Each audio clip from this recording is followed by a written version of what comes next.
Olá pessoal, tudo bem? Meu nome é Igor Arco, eu sou ator e diretor no Ponto de Cultura Escola Livre de Teatro de Jales. Um trabalho que existe aqui no interior, no Noroeste Paulista, há 32 anos.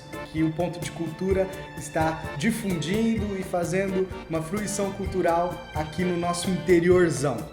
E hoje eu tô aqui para conversar com vocês, a gente bater um papo, dialogar sobre o teatro, mais especificamente fazendo aí um mergulho na iniciação teatral a partir do que um estudioso do teatro, um professor, é ator e diretor teatral também, chamado Eugênio Kuzner, que ele propõe num livro chamado Ator e Método. Esse livro ele escreveu em 1975. Então hoje a gente vai bater um papo sobre esse livro, mais especificamente na primeira parte do livro, que ele fala sobre a introdução à arte dramática, como a gente começar, como a gente se introduzir nos estudos sobre o teatro e começar a refletir sobre o teatro. Porque fazer teatro não é só meramente uma experiência, vivência, né? No sentido de eu vou para uma aula, experimento o meu corpo, experimento a ação e vou fazendo meio que de forma intuitiva. Não!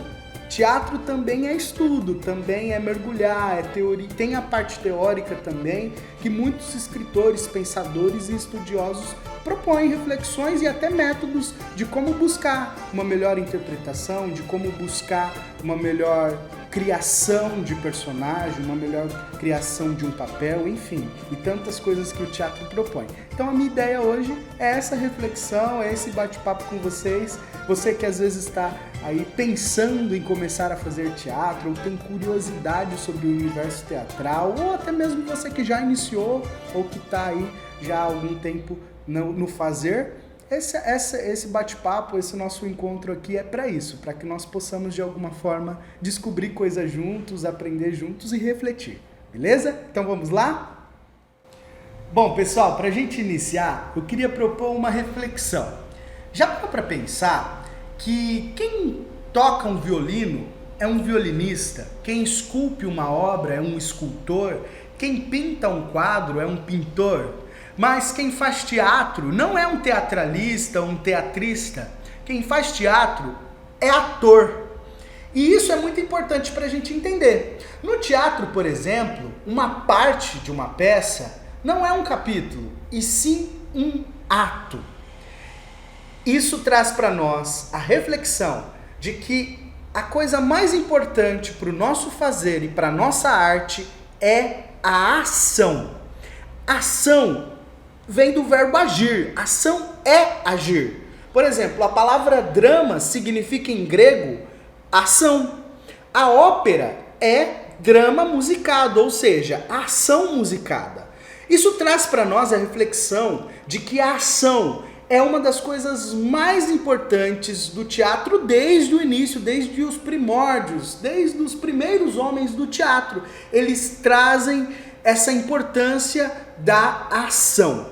E é sobre ela, é sobre a ação que nós iremos discorrer hoje. Nós iremos começar a refletir sobre as características da ação no teatro, a partir do que o Eugênio Kuzner propõe no seu livro Ator e Método. Beleza? Então vamos lá? Então a primeira coisa que a gente vai refletir sobre a ação é que ela sempre obedece à lógica. No teatro, a gente vai entender como as coisas se processam na nossa vida real e a partir dessa reflexão e análise da vida real, a gente transferir para o teatro. Porque como o Eugênio Kuzner propõe no livro dele, a reflexão de que o teatro nada mais é do que a revelação do espírito humano. E o ator é aquele que empresta o seu corpo para convencer o espectador da realidade dessa vida, desse espírito. Então, a partir disso, a gente entende que a ação sempre obedece uma lógica. A gente age a partir de lógicas. Ah, mas aí você poderia dizer, poxa, mas e um louco? Existe lógica na ação de um louco? Não, não existe. Se a gente analisar a partir da nossa ótica, da ótica de pessoa sã. Porque se você parar para pensar, para o louco, aquilo que ele faz faz sentido, é totalmente coerente. Para ele, há uma lógica. Então, quando eu no teatro vou interpretar um louco, qual é a lógica que tem que interessar ao espectador, aquelas pessoas que estão nos assistindo? É a minha lógica de ator ou é a lógica da minha personagem, no caso, um louco? O Eugênio Kuzner propõe no livro um exemplo do ator Sérgio Brito, que ele estava prestes a interpretar um personagem que era um louco. E tinha uma cena em que esse personagem beijava um manequim de plástico. E aí, quando esse ator foi fazer essa cena nos ensaios, ele propôs um monte de gestos exagerados, aquela coisa meio estereotipada do louco, né? E aí o diretor, que no caso era o próprio Eugênio, propôs umas reflexões com ele e perguntou, né? Provocou ele do porquê daqueles movimentos, daquela euforia toda. E aí ele respondeu, porque o personagem é um louco. Então na cabeça dele era isso, ele estava exagerando porque o louco era assim. E aí o Eugênio propôs para ele, mas pro louco, como é isso? Como é vivenciar esse personagem? Quando ele vai beijar esse manequim, ele não tá vendo um manequim, ele tá vendo uma pessoa real. Por isso que ele tá beijando, porque para ele não é um manequim, é uma mulher, é um ser humano. E eu, enquanto ator, representando esse louco, tenho que olhar dessa forma, tenho que entrar dentro dessa lógica, dentro dessa realidade. E aí ele refletiu sobre isso. A partir desse momento, Sérgio Brito trouxe uma outra linha interpretativa e convenceu, foi satisfatório o que ele fez, ficou muito melhor, porque ele começou a entender a lógica da ação daquela personagem que no caso era um louco. Eu usei esse exemplo para a gente refletir sobre qualquer personagem que a gente for fazer. Qual é a lógica dessa personagem, seja ela qual for? Como ela pensa? O que motiva ela a agir e tudo mais, né? Então é a partir disso que nós temos que refletir. As lógicas dentro da nossa cena e dentro do nosso espetáculo. E um dos grandes perigos que nós enfrentamos hoje, pensando sobre a lógica da ação, é a simplificação, é a gente simplificar a lógica da vida, torná-la óbvia, torná-la linear. No teatro, nós não representamos meramente o amor, o ódio, a alegria. Não, nós representamos o amor de alguém, o ódio de alguém por alguém. Existe aí personagens, existe pessoas, né? Existe a alegria de alguém por uma situação específica. E aí a gente tem que refletir como isso é muito diverso, como isso varia de pessoa para pessoa. Por exemplo, se eu pegar e der um tapa na cara de alguém, por exemplo, eu chego diante de você e dou um tapa na sua cara do nada, sem motivo, qual seria a sua reação? Talvez você ficaria muito bravo, irado e me revidaria, me daria um tapa de volta. Talvez você começaria a rir, tipo, que louco, ele me deu um tapa. Ou talvez você começaria a chorar, enfim. Existem formas de reagir a uma determinada situação que vai variar de pessoa para pessoa. Cada pessoa vai reagir de uma forma diferente para essa situação que eu coloquei aqui de receber um tapa na cara. E é assim que se configura na nossa vida, né? Nós reagimos a determinadas situações de formas diferentes. Cada pessoa tem a sua singularidade. Cada pessoa ama de uma forma diferente, sente alegria de uma forma diferente, sente ódio de uma forma diferente, né? Então é isso que nós precisamos refletir e entender que a nossa personagem também tem. Ela também age dentro de lógicas específicas que são as lógicas dela. Quem é essa personagem? É a partir dessa lógica que eu preciso agir. É essa lógica que me interessa. A segunda característica que nós iremos refletir sobre a ação é que ela sempre é contínua e ininterrupta.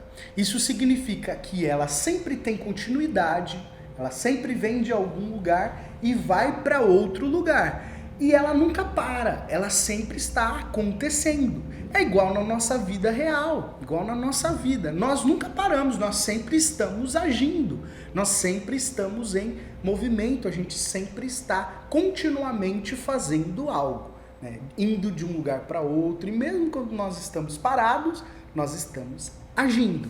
Então, no teatro é a mesma lógica, é a mesma coisa. A ação sempre vai ser contínua e ininterrupta. Cada momento da nossa vida tem o seu passado e está indo para um futuro. O Stanislavski, que é outro pensador do teatro, que inclusive é inspiração para que o Eugênio Kuzner escreva esse livro que ele escreveu, que é o Ator e Método, é muito inspirado na obra do Stanislavski, que é um pensador, né, um diretor teatral russo. O Stanislavski disse o seguinte: o nosso hoje é apenas o resultado do movimento do nosso ontem em direção ao nosso amanhã. Olha só como isso é interessante. Ele está dizendo exatamente o quê? Que nós estamos sempre agindo de um lugar para o outro, né? A gente sempre está indo do nosso ontem para o nosso amanhã. Então, o que é o nosso hoje? Esse movimento. Então, nós atores deveríamos nos preocupar muito menos com a ação do momento do que com a ação anterior e a ação posterior. Porque a ação do momento, ela vai se realizar automaticamente se a gente se preocupar em realizar essa ação contínua, né? Essa ação ininterrupta. Em teatro, a ação cênica frequentemente ela vai sofrer interrupções, né? O que acontece? A gente sempre vai interromper a ação por algum motivo, seja uma saída de cena, seja um momento que o nosso personagem vai estar em cena, mas vai ficar ali no fundo, às vezes não vai falar nada. Então sempre vai ter algumas interrupções, né, da cena em si, das ações em si.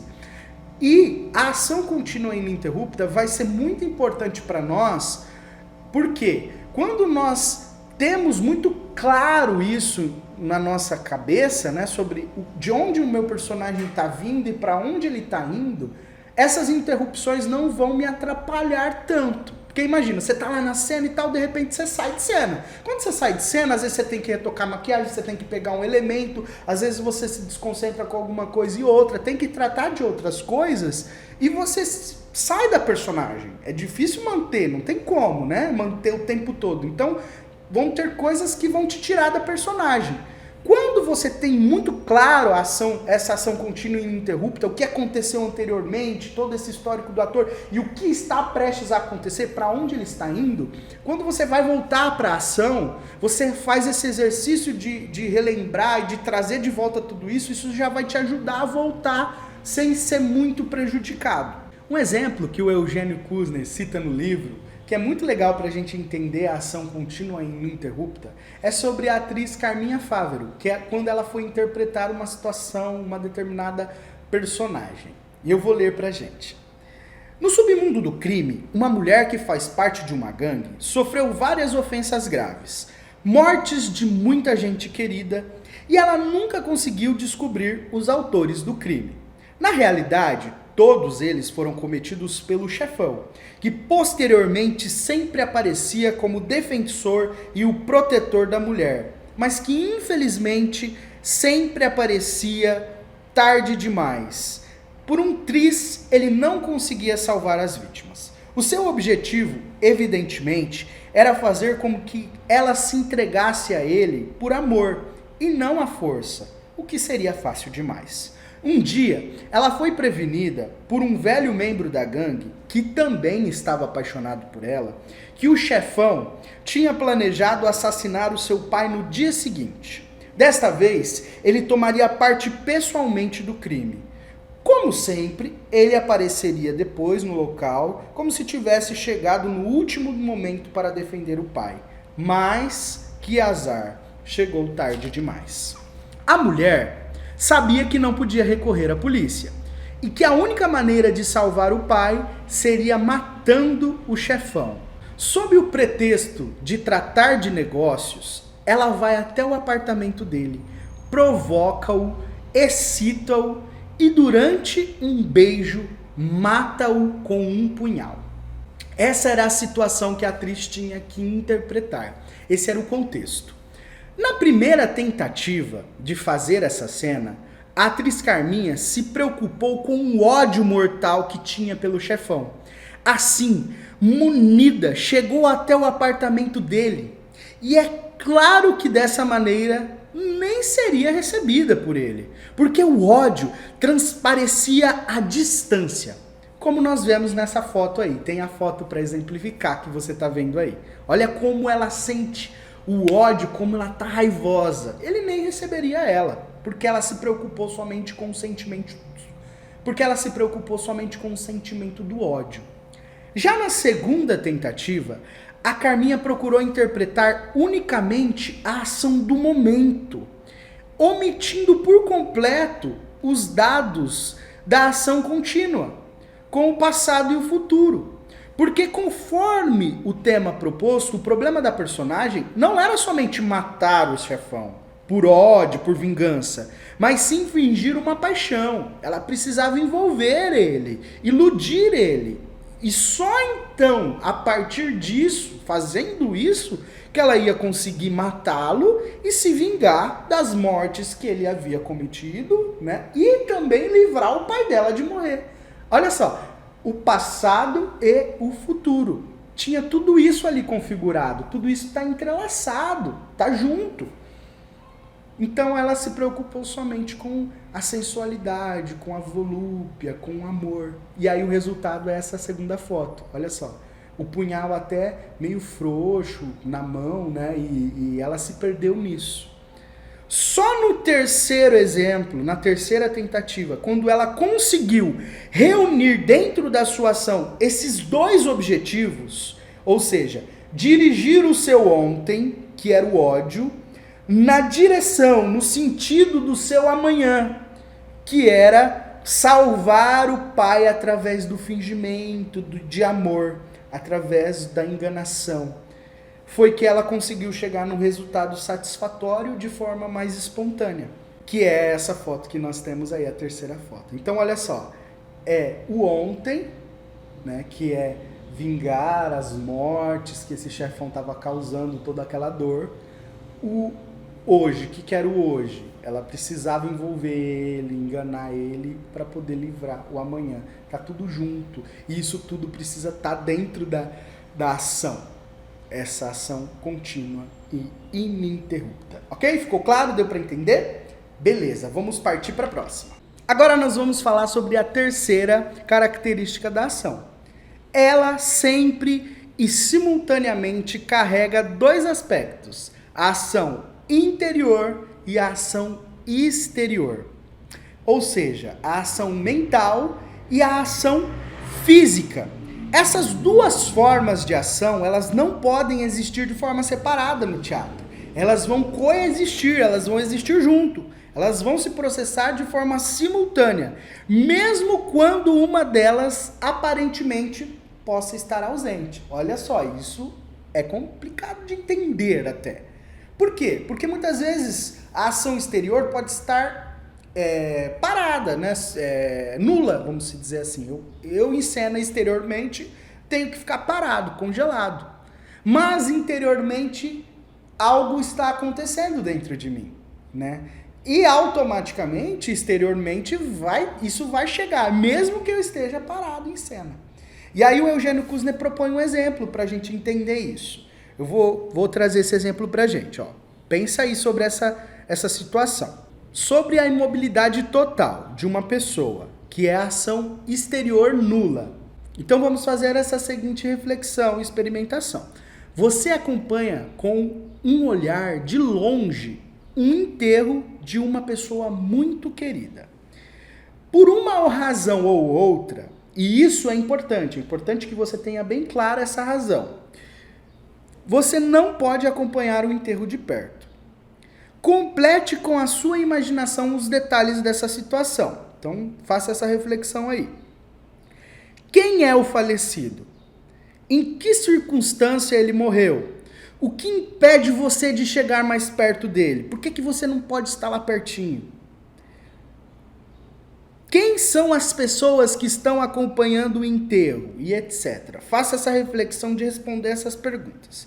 E a partir disso, agora você vai para ação. Agora você vai agir. Ou seja, você vai acompanhar de longe, somente com o olhar, o enterro dessa pessoa. Imagina e visualize tudo o que essa personagem pensaria. Como ela estaria se passando nessa situação, o que ela estaria pensando nessas circunstâncias. Se você conseguiu fazer esse exercício, se você conseguiu trazer o ontem, o amanhã dessa personagem, dessa ação, nós que estaríamos assistindo você fazendo essa cena, com certeza sentiríamos a intensidade da sua ação interior, mesmo que você estivesse imobilizado, parado externamente. Mas internamente a gente conseguiria entender que você está trazendo tudo isso. E isso é a ação interior. O mesmo pode acontecer ao contrário. Uma ação que, por exemplo, você precisa alegrar alguém, contar uma piada, fazer as pessoas sorrir, mas que você está muito cansado, você está exausto e não está muito afim de fazer isso, mas você precisa fazer. Aí você vai e faz. Você precisa trazer para as pessoas que te assistem esse cansaço interior. Como fazer isso? Como fazer com que as pessoas entendam isso? Então, é esse exercício de ação interior e exterior e o diálogo entre essas duas coisas que nós precisamos o tempo todo estar atento também no teatro. E agora nós vamos para mais uma característica da ação, que é o objetivo. Não existe ação sem objetivo. É igual na nossa vida real. Nós estamos sempre agindo motivados por algo, buscando algo, objetivados a algo. E no teatro é a mesma coisa. A nossa personagem sempre vai agir procurando algo, buscando algo, querendo algo. E isso precisa ser muito claro para nós. Quais são os objetivos da nossa personagem? O ator precisa refletir e buscar isso. E um detalhe muito importante para nós atores é que nós nunca podemos perder isso de vista, é a atratividade dos objetivos da personagem. Nós atores precisamos nos interessar pelos objetivos da nossa personagem, precisamos ser atraídos por ele, eles precisam fazer sentido para nós precisamos gostar deles e buscar entender eles, porque somos nós que vamos dar forma a esses objetivos. O atraente para nós é aquilo que nos interessa profundamente. Interessar-se profundamente pelos problemas alheios, pelos problemas que não são nossos, né? Só é possível quando nós conseguimos nos colocar no lugar da pessoa. Por isso que sempre precisamos entender que nós precisamos procurar paralelo entre a situação da personagem com algum detalhe da nossa vida. É assim que nós vamos conseguir nos atrair pelos objetivos dessa personagem. Então, nós precisamos pensar, poxa, essa situação aqui, ela se assemelha com aquela situação que eu já vivi. E aí, a partir disso, trazer aquela situação para que a gente consiga criar esse paralelo e, a partir disso, que possa fazer sentido para nós e a gente consiga entender melhor aqueles objetivos. E uma coisa que a gente não pode confundir também são os objetivos da personagem com os objetivos do ator. A personagem tem os seus objetivos específicos, que é desenvolvido ali através do texto. O texto nos dá esses objetivos. Já o objetivo do ator é desenvolver o seu papel muito bem, é conseguir, né, convencer o público, é falar alto, é projetar, é colocar o corpo. Tudo isso são objetivos que o ator vai ter que lidar ali na cena. Mas isso não pode se sobressair sobre os objetivos da personagem. Eles vão ter que coexistir e o ator vai ter que lidar com todos esses objetivos e saber conciliar tudo isso. Então, o ator precisa também saber distinguir objetivos da sua personagem e os objetivos do ator. Bom, pessoal, e a gente finaliza aqui então, com todas essas reflexões, com toda essa conversa que a gente fez, esse bate-papo. Essa era a minha intenção, que a gente pudesse de alguma forma conversar melhor sobre o teatro, sobre o fazer teatral, a partir da ação, a partir dessa reflexão sobre a ação no teatro, que é algo muito importante para nós. Então, nós refletimos sobre a lógica da ação, nós refletimos sobre a ação contínua e ininterrupta, refletimos sobre a ação interior e a ação exterior e finalizamos com os objetivos da ação, que não existe ação sem objetivo. E é isso. Eu agradeço muito essa oportunidade de poder ter feito esse encontro com vocês, mesmo que virtualmente. Esse projeto, essa videoaula faz parte do edital 39 PROAC Expresso, né, 2021, que é uma ação da Secretaria de Cultura do Estado de São Paulo. E é isso, eu agradeço muito por você ter ficado até aqui comigo e que isso seja só um aperitivo para que você possa mergulhar e se interessar cada vez mais pelo universo do teatro, esse universo tão lindo e tão mágico. Beijão e até a próxima. Ficou legal o beijão, certo? Beijos. Beijos. Fechou, amigo? Você fazendo filminho assim é tão falso, mas tão falso. Fechou, amiga, é isso? É.